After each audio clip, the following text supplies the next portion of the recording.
Buenos días, muchas gracias por la invitación a Faed y a Sobed. El tema que me han encomendado es terapias biliares esenciales, cómo realizarlas y qué evitar. Estos son mis conflictos de interés y esta es la hoja de ruta. Vamos a hablar de tres pilares de la colangiografía retrógrada, como son la papilotomía, la extracción de los cálculos coledocianos y la dilatación biliar. Otra terapéutica muy importante es el precorte, pero para no sobreponerme con la presentación de los doctores Sequeira y Condado, preferí no incluirlos en mi presentación. Con respecto a la papilotomía, podemos decir que la técnica estándar de canulación hoy en día consiste en la canulación selectiva biliar utilizando papilótomo y guía hidrofílica. Ya es mundialmente conocido que la técnica antigua de catéter o la inyección de contraste en la vía biliar es menos efectiva y menos segura. Por lo tanto, ya cuando uno realiza una canulación biliar, tiene la guía en la vía biliar y el papilótomo como para empezar a hacer la papilotomía. Importante es la dirección y el eje que vamos a tener de este material con respecto al eje de la vía biliar. Por eso vamos a realizar el corte guiados por esta guía hidrofílica en la dirección de hora 11 o 12, como vemos ahí, que es la dirección del eje papilar. Y es muy importante que tengamos el papilótomo estable. El mismo lo vamos a tener en base a la guía y también en base a la posición del duodenoscopio, como vamos a ver más adelante. Es muy importante evitar las posiciones tangenciales o inestables, ya que realizar un corte en estas situaciones puede ser peligroso. Cuando hablamos del corte tenemos que decir que debe ser progresivo y controlado mediante fuentes electroquirúrgicas de última generación. Nuestro corte tiene que ser lento y escalonado. Debemos preferir cortes cortos en lugar de uno largo para evitar el famoso efecto de corte en Z, que es un corte descontrolado que puede generarnos sangrado o perforación. Y otro dato importante a tener en cuenta es que el corte se detiene cuando cumple su objetivo. O sea, si nosotros necesitamos una papilotomía pequeña, no debemos por qué realizar una papilotomía al límite, por rutina. Bueno, como vemos en esta diapositiva, la correcta posición del duodenoscopio es fundamental para lograr una estabilidad. Fíjense en la foto de la izquierda, donde el duodenoscopio está en una posición inestable. Por lo tanto, es muy arriesgado realizar una papilotomía con esta posición. La correcta posición es la foto de la derecha. Es importante evaluar la extensión de la papilotomía, que sea adecuada y no excesiva, y para eso tenemos la regla de los tercios, que la vamos a decir a continuación. La extensión de la papilotomía debe ser ajustada al tamaño del cálculo o de la técnica a utilizar. Es importante que la papilotomía no sea innecesariamente amplia porque nos aumenta el riesgo de sangrado o de perforación. Cuando nos referimos a la regla de los tercios, nos estamos refiriendo a dividir el infundíbulo papilar en tres tercios. Hay situaciones que vamos a necesitar cortar muy poco la papila, vamos a cortar solamente un tercio. Esto es cuando vamos a realizar colangioscopía. Es una técnica en la cual vamos a ingresar a la vía biliar con un endoscopio y que vamos a tener visión mediante la irrigación de agua o solución fisiológica. Por lo tanto, si realizamos una papilotomía amplia, se nos va a ir toda el agua al duodeno. Entonces, en casos de colangioscopía, papilotomía pequeña. En casos de litiasis grandes, en las cuales tenemos pensado realizar dilataciones biliares con balones de grandes volúmenes, vamos a realizar una papilotomía media y en estos casos vamos a cortar dos tercios de la papila. Y en casos de cálculos que pensamos que vamos a extraerlos con balón o con cesta, pero que el tamaño es de 10 milímetros o más, vamos a realizar una papilotomía grande y esto consiste en cortar los tres tercios del infundíbulo. Tenemos que tener un control estricto del sangrado, o sea, identificar de inmediato el sitio de sangrado. Entonces, esto nos va a permitir un manejo endoscópico. Lo primero que vamos a hacer es coagular esa zona con el mismo papilótomo con corriente de coagulación. Si no logramos hemostasia, pasamos a medidas complementarias como puede ser la inyección de adrenalina o la compresión con un balón dilatador. Y finalmente, si no logramos el stop del sangrado, podemos colocar un stent biliar metálico autoexpandible. Es importante no continuar el procedimiento con un sangrado activo importante, como también no perder la guía de la vía biliar, ya que una vez que se produce un sangrado importante, se nos llena el campo de sangre, no vemos nada y si perdemos la guía, no vamos a lograr canular nuevamente. ¿Qué más podemos decir? Nunca debemos forzar el corte. Si la orientación no es buena o hay resistencia, debemos reposicionar el duodenoscopio y el papilótomo. En algunas circunstancias debemos cambiar el papilótomo y detener el procedimiento, porque en estos casos forzar puede ser sinónimo de perforación retroperitoneal. El uso racional de la corriente eléctrica es mandatorio. Se prefieren corrientes mixtas de tipo endocat. Se evita la coagulación pura prolongada, ya que eso produce una gran edema y una gran quemadura que puede aumentar el riesgo de pancreatitis y debemos controlar la potencia y el tiempo. El concepto es que la electricidad mal usada puede lesionar más que el bisturí. El segundo ítem que vamos a desarrollar es la extracción de los cálculos biliares. Fíjense el concepto de utilización de los dos materiales que podemos utilizar. Si utilizamos una cesta, una vez que encestamos el lito, la dirección de la tracción de la cesta es similar al eje de la vía biliar. Mientras tanto, que si utilizamos un balón, la tracción es más tangencial. Con esto queremos decir que si estamos frente a un paciente que tiene una vía biliar sumamente dilatada y cálculos que no son de gran tamaño, probablemente si usamos un balón, ese cálculo se puede escapar entre el balón y la vía biliar. Y por otro lado, si estamos frente a un paciente que tiene un cálculo que ocupa casi el total del diámetro biliar, probablemente no podamos usar una cesta porque esa cesta va a subir y va a bajar plegada y no va a lograr encestar el cálculo para su extracción. ¿Cuáles son las indicaciones correctas para utilización de la canastilla? La extracción de cálculos medianos, que son aquellos no superiores a los 10 milímetros. Esto en colédocos que estén dilatados, también para sacar fragmentos de litos de gran tamaño que fueron sometidos a litotripsia, ya sea electrohidráulica o láser, o extracción de cuerpos extraños como son los stem plásticos migrados proximalmente. Ahora bien, para situaciones de cálculos pequeños o barro biliar, o para cálculos en colédocos que no están dilatados, o para la litiasis intrahepática, es preferible utilizar balones extractores. Como consejo podemos decir que lo primero que tenemos que hacer es confirmar el tamaño del cálculo. Hay que evaluar el tamaño y el número de los litos con una buena cola en geografía. Una regla es no extraer con una cesta un cálculo que sea mayor que el diámetro distal de la vía biliar. ¿Por qué? Porque esto es la principal causa de impactación de la canastilla.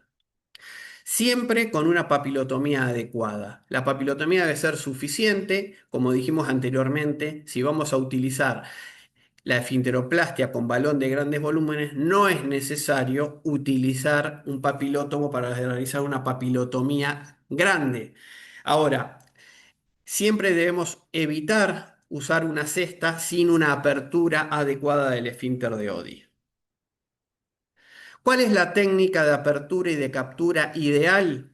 Debemos posicionar y abrir la cesta por encima del cálculo, descender lentamente la cesta hasta rodear el cálculo. Si queremos mantener el eje de la vía biliar, no solamente vamos a traccionar la cesta, sino que vamos a hacer una leve presión hacia adelante del duodenoscopio, así la cesta va a ir descendiendo respetando el eje de la vía biliar.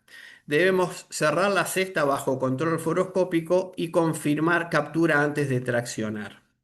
Algo importante es que la tracción debe ser lenta, controlada y coaxial. No debemos forzar si hay resistencia marcada. Una regla de oro es si no pasa, no pasa, por lo tanto hay que valorar otras técnicas, ya que forzar puede generar una impactación de la cesta o una lesión ductal.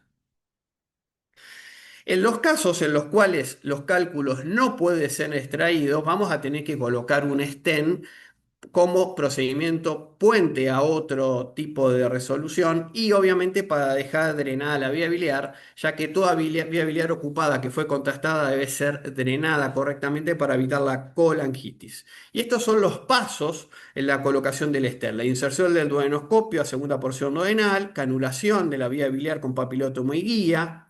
Se introduce la guía, superando ya sea o la estenosis o el cálculo, y se introduce el catéter de la estena a través de la guía, comenzando la liberación. Y el concepto es que el stent debe quedar 1 o 2 centímetros por afuera de la papila y debe bypassar ya sea la estenosis o el cálculo que quede en la vía biliar. ¿Qué debemos hacer para anticiparnos a la impactación de la canastilla, que es una de las complicaciones más serias?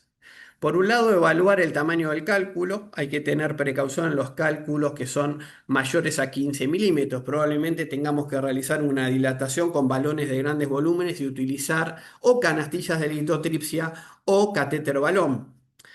Hay que tener cuidado en los colédocos distales estrechos, en los cálculos que son duros. ¿Cómo podemos sospechar los cálculos duros? Aquellos que vemos en la colangiografía que son cúbicos o piramidales. Estos cálculos tienen mucho bilirrubinato de calcio y suelen ser muy duros y muy difíciles de romper con litotripsia. O los cálculos múltiples. En estos casos, como dije, considerar la litotripsia primaria,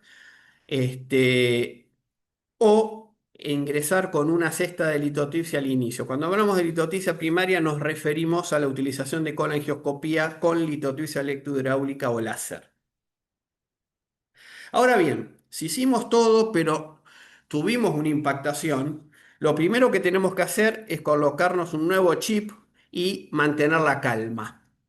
Opciones que tenemos: litotripsia mecánica de rescate. Esto consiste en cortar el mango de la canasta, sacar el teflón, colocar una vaina metálica y lograr el fraccionamiento de ese cálculo impactado entre los alambres de la canastilla y la banda metálica.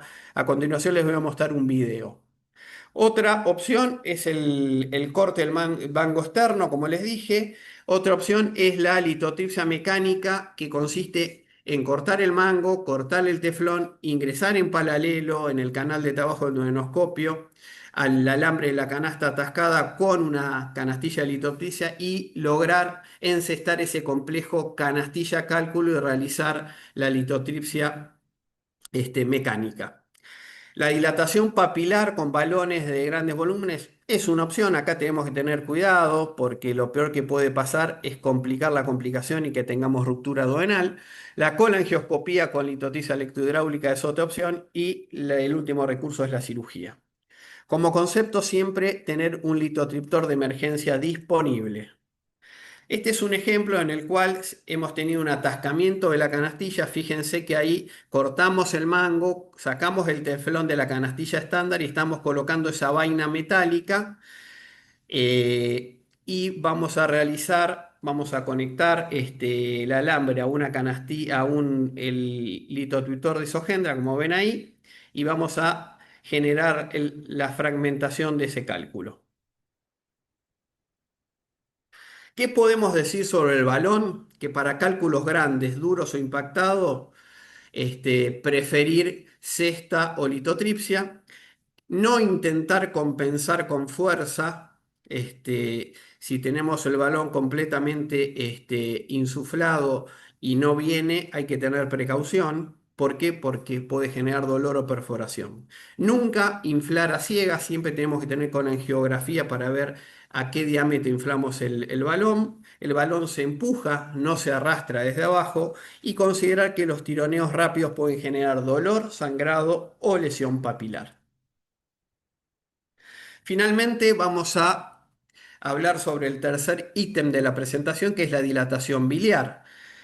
¿Cuáles son las indicaciones? Estenosis benignas, tumores, litiasis y anatomías alteradas. Cuando hablamos de estenosis benigna, me gustaría hacer una mención especial a la colangitis esclerosante primaria, ya que quizás sea la única medida que podamos realizar. O sea, está indicado en pacientes con colangitis esclerosante primaria a estenosis dominante extrahepática, manejar esa estenosis con dilatación sin colocación de stent. En el caso que decidamos colocar un stent plástico, debemos considerar que ese stent debe ser retirado a la semana.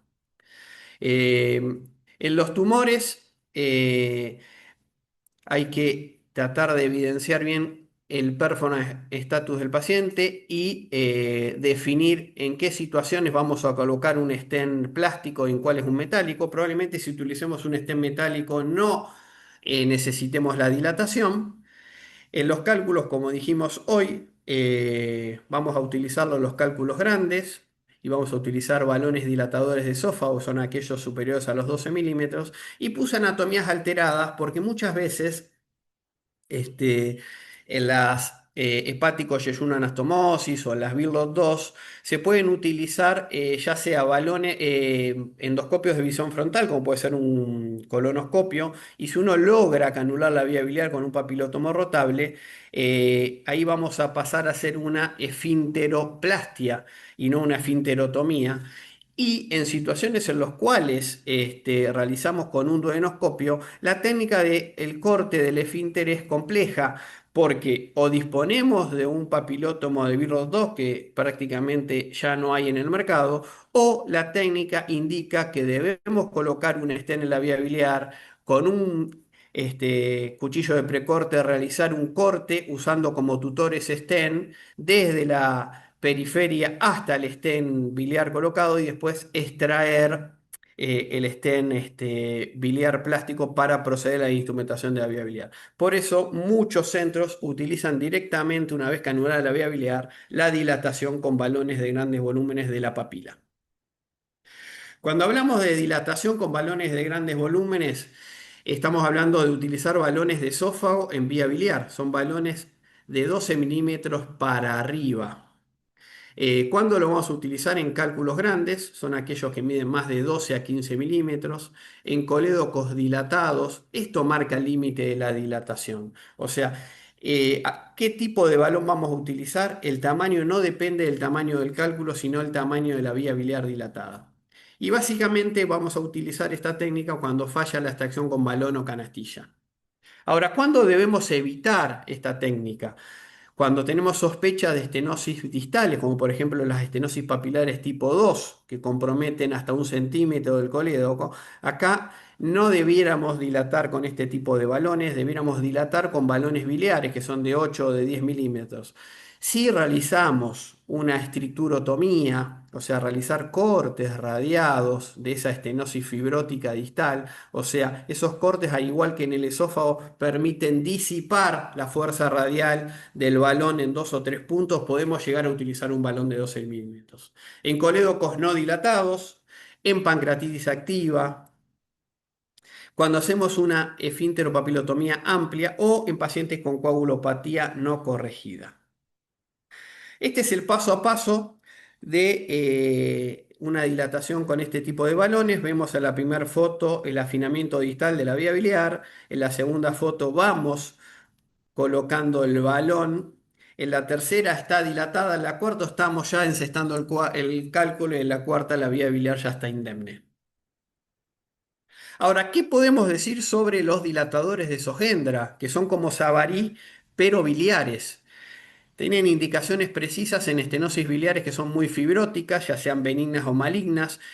Recordemos que los balones dilatadores son muy flácidos, o sea que cuando la estenosis está muy cerrada y encima es muy fibrótica, es probable que no logremos franquear esa estenosis con un balón. En esos casos debemos usar estos savaribiliares. Ante el fracaso del paso del balón, como les dije, y el acceso biliar difícil para permitir ya sea el paso de prótesis o la dilatación posterior con un balón. La técnica es, la guía tiene que estar bien posicionada, esto es un paso obligatorio, la guía tiene que ser estable y estar profunda en la vía biliar, confirmar su posición con fluoroscopía y es importante nunca avanzar el dilatador de esogenia sin una guía firme. Para ir concluyendo, las reglas de oro eh, para realizar estas técnicas estándares, no olvidarse que el objetivo es resolver la vía biliar, pero sin complicaciones. No insistir más allá de lo razonable. La papilotomía se hace para tratar, no para demostrar una técnica, por lo tanto tiene que ser una papilotomía a demanda.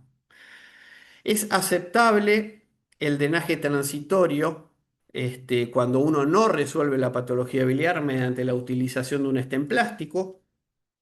La cesta no se fuerza, se indica, se planifica y se rescata. El balón extractor no, si no vence resistencias, sino que las respeta. Nunca dilatar más allá del diámetro del colédoco, si no podemos tener perforaciones. Y el Zoendra no fuerza la vía biliar, sino que la prepara. Muchas gracias.